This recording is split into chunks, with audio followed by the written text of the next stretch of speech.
ये चित्र वर्ष 1962 का है। दावा किया जाता है कि इस चित्र में इंदिरा गांधी अपने गहने भारतीय सेना को दान कर रही हैं।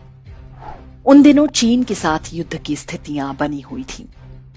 इंदिरा के पिता जवाहरलाल नेहरू की गलत नीतियों के कारण पूरा देश गंभीर संकट में था।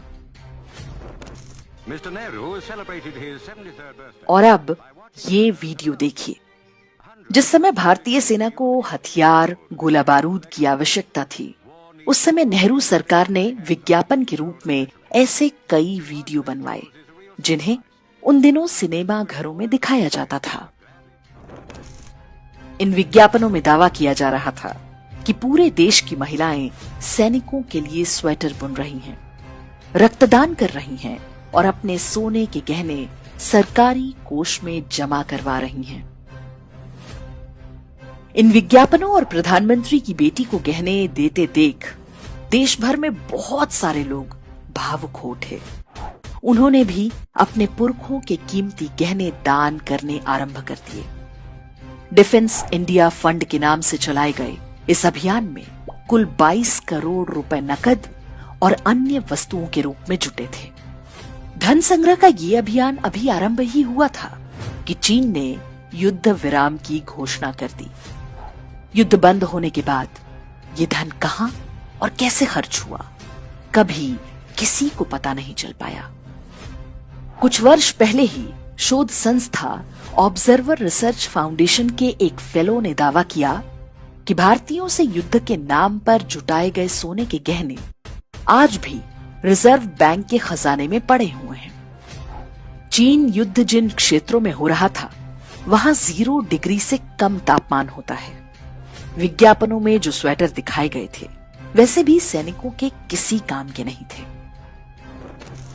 सोने के लिए गांधी परिवार की हवस का असली दृश्य वर्ष 1975 में आपातकाल के समय देखने को मिला। तब इंदिरा गांधी ने राजस्थान और मध्य प्रदेश समेत देश भर के कई राजघरानों पर छापे मरवाए थे। विशेष रूप से जयपुर की महारानी गायत्री देवी और ग्वालियर के सिंधिया घराने को निशाना बनाया गया। जयपुर की महारानी गायत्री देवी बहुत आकर्षक और गरिमामयी व्यक्तित्व वाली महिला थी। वे शांति निकेतन में इंदिरा गांधी के साथ पढ़ चुकी थी। स्कूल के दिनों से ही इंदिरा गांधी गायत्री देवी से अत्यंत ईर्ष्या करती थी।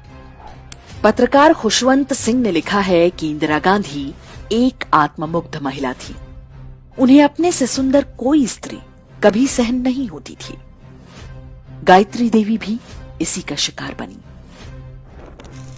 कहते हैं कि देश भर में राजाओं का प्रिवी पर्स बंद करने का निर्णय भी इंदिरा गांधी की इस ईर्ष्या का परिणाम था। इंदिरा गांधी को संदेह था कि गायत्री देवी के पास बहुत सारे सोने के गहने हैं।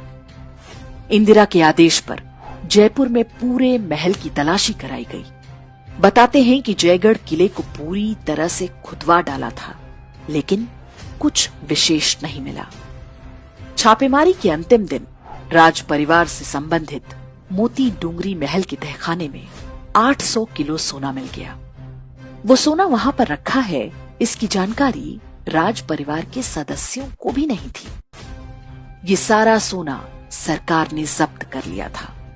ये आरोप भी लगते हैं कि जो सोना मिला था, उसका एक बड़ा हिस्सा गायब करवा दिया गया था। इंदिरा गांधी की डाह ऐसी थी कि उन्होंने महारानी गायत्री देवी को लगभग 6 महीने तक तिहाड़ जेल में भी बंद करवा कर रखा था।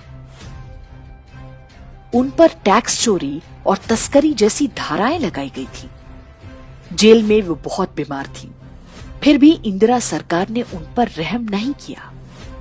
गायत्री देवी की महानता आप इसी बात से समझ सकते हैं कि जब संजय गांधी की विमान हादसे में मृत्यु हुई, तो उन्होंने सांत्वना व्यक्त करने के लिए इंदिरा गांधी को फोन किया, लेकिन इंदिरा गांधी ने उनसे बात तक करने से मना कर दिया।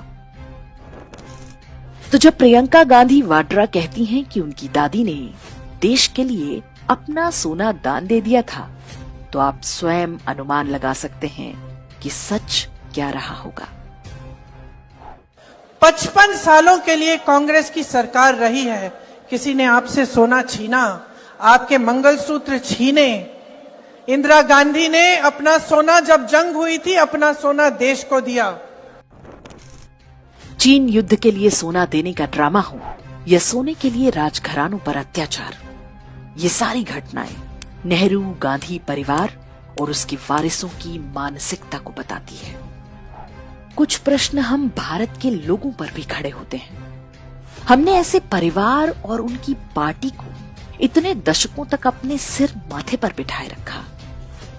देर से ही सही उनका मायाजाल टूट रहा है, लेकिन आज भी वो अपनी खानदानी परंपरा को छोड़ने को तैयार नहीं।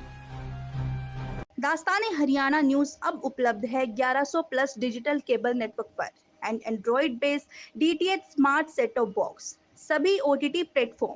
24 लाइव देखिए हमारे सभी सोशल मीडिया पेजेस पर। अधिक जानकारी के लिए विजिट करें www.dastaneharyana.in पर।